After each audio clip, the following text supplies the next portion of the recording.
The combined offering plan, a facilitator to mission. Sometime after the great disappointment of 1844, our Adventist pioneers gained a renewed understanding of their mission through the study of Revelation chapter 10, verse 11. You must prophesy again about many peoples, nations, languages, and kings. This insight sparked a missionary movement that saw local success and later grew into a global outreach initiative. The pioneers rapidly realized the importance of finances to adequately support their missionary endeavors. As early as 1858, the pioneers set up a commission to study the scripture for God's instructions on giving. A major finding that came from the study of 1 Corinthians chapter 16 verse 1 to 2 was the concept of regular and systematic offerings. It consists of 4 key tenets.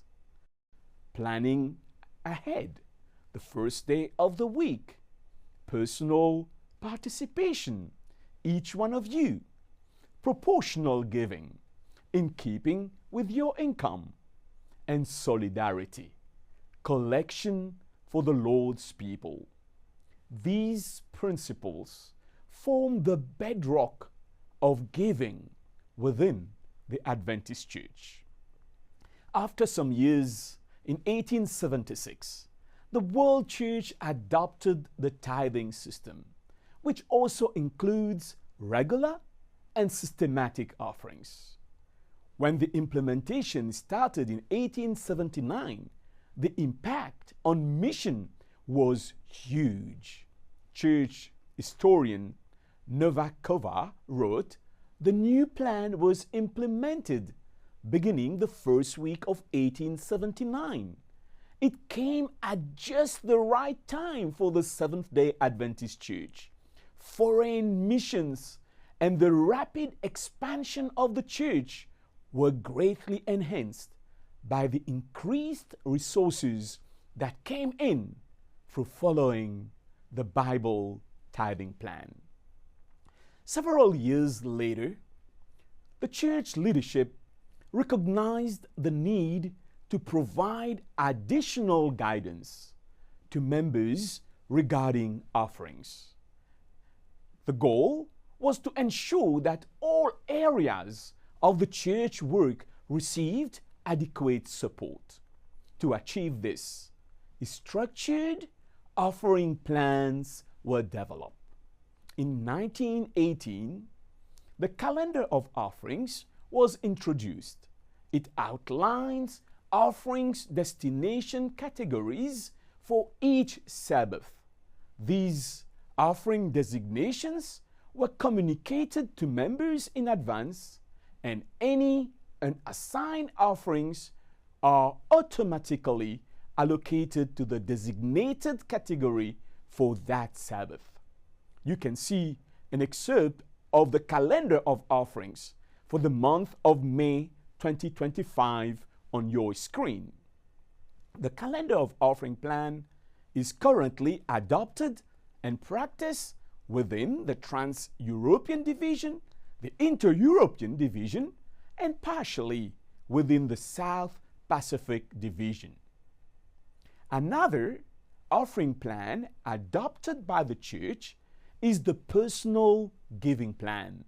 Under this plan, each member chooses how much to give to each of the 3 general categories: the local congregation, the conference, mission, the world budget, which includes the union, division, and general conference. Percentages are recommended for each category. Unlike the calendar of offerings, where offering destinations change week by week, this plan encourages members to divide each offering they give among the three general categories and to choose any special projects they wish to support. This is the giving plan adopted and practiced within the North American Division. The implementation of these two offering plans have often revealed a major weakness and imbalanced support across the different levels, ministries, and initiatives of the church. Many members under the personal giving plan tend to support only specific projects or causes based on personal interest. Similarly, those under calendar of offerings would adjust their giving depending on the designated destination for a particular week. In both cases, promotions and personal preferences heavily influence the distribution of offerings.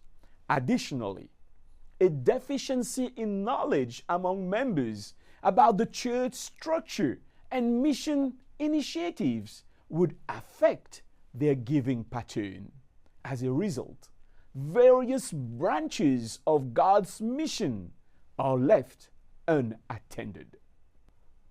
To address some limitations of the existing offering plans, a new plan was tested and then adopted by the Southern Asia Division in 1989. It was called the Comprehensive Stewardship Plan. In October 1989, the General Conference Annual Council voted to authorize the Alternate Tithe and Offering Simplified Plan. More recently, at the 2002 spring meeting, the following actions were taken: to approve the term combined offering as the official name for the simplified offering system, and to recognize the combined offering plan as the giving system recommended and promoted by the General Conference. Let's take a closer look at the combined offering plan, the giving system recommended and promoted by the General Conference. In this offering plan, all offerings collected at the local church go to a single general fund. These funds are then distributed to various church organizations and functions based on the distribution ratio voted by the General Conference and the divisions. Under the combined offering plan, the local church receives all the regular and other special offerings, including birthday thanks offerings and 13th Sabbath offerings. The funds are then distributed as follows: 50 to 60% is retained for the local church budget. 20% is forwarded to support the development budget of the conference. 20% is allocated to the World Church to support regular and special offerings of the General Conference. If there is an additional 10%, it is used by unions and or divisions as designated. As you can see, any offering brought or given to the church is distributed equitably to support the different church entities and all branches of God's mission. By using a defined distribution formula, the system ensures balanced support to mission work, independent of special appeals or personal preferences. Where giving is not driven by promotions or tied to the funding of a particular project, it definitely reinforces the idea of offerings as an act of worship. Furthermore, under the combined offering plan, each offering assist in fulfilling the church global commission to witness in Jerusalem, in all Judea and Samaria, and to the ends of the earth. While the combined offering plan emphasizes that offerings should support all aspects of mission, it also upholds the individuality of donors by respecting the wishes of the donor who designate a specific use for their offerings. Let me share an example.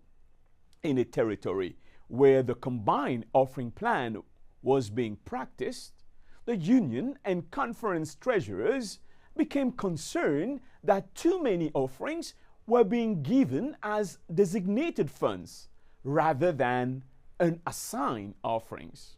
Attempting to address this, they took it on themselves to correct the situation, arguing that all offerings, unassigned and assigned, must be distributed according to the combined offering plan distribution formula.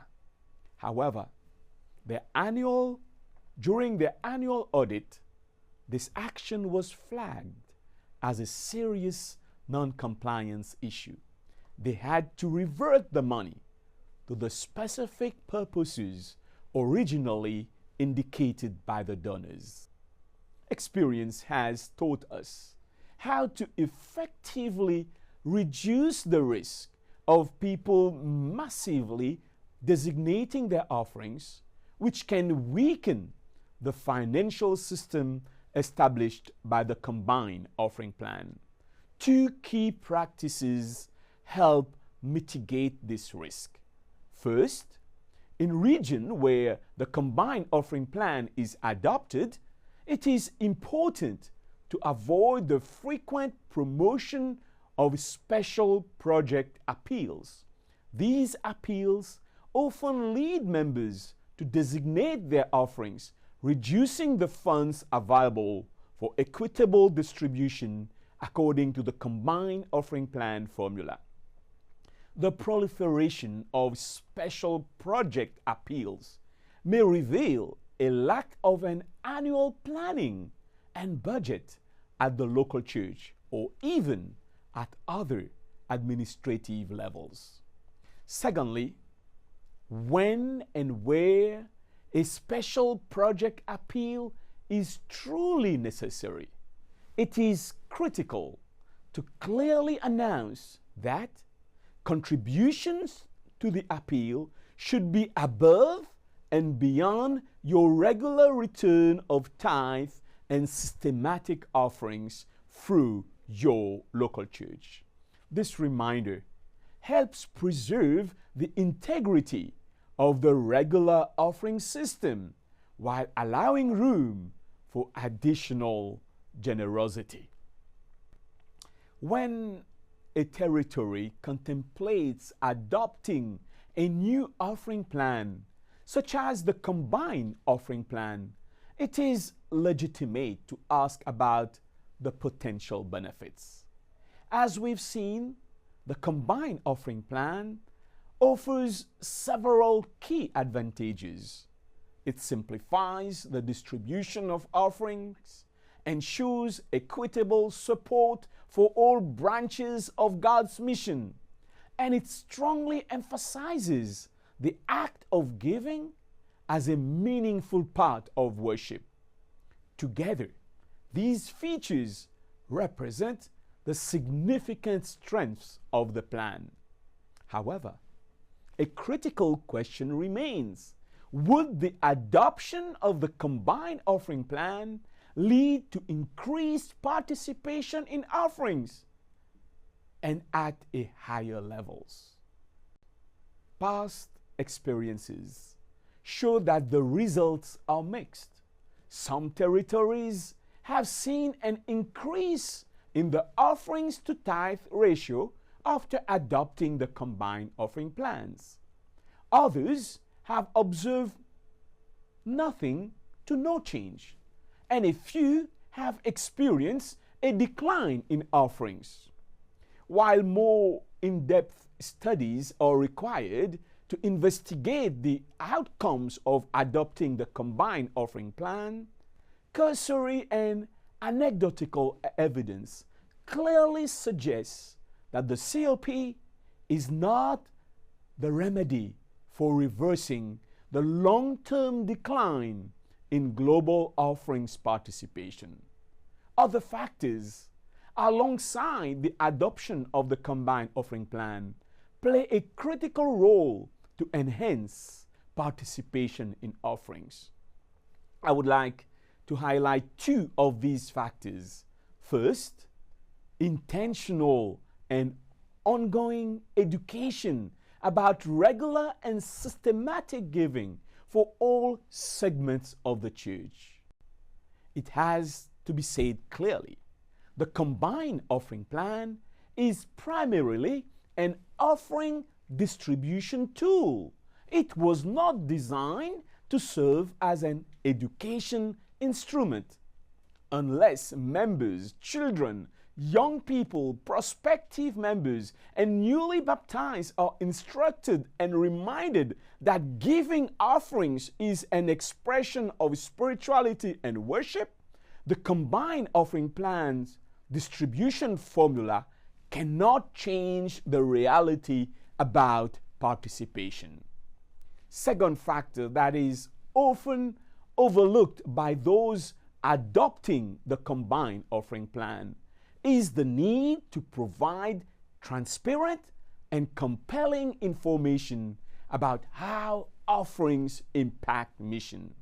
As mentioned earlier, the combined offering plan is not based on a calendar of designated offering destinations or on special mission project appeals.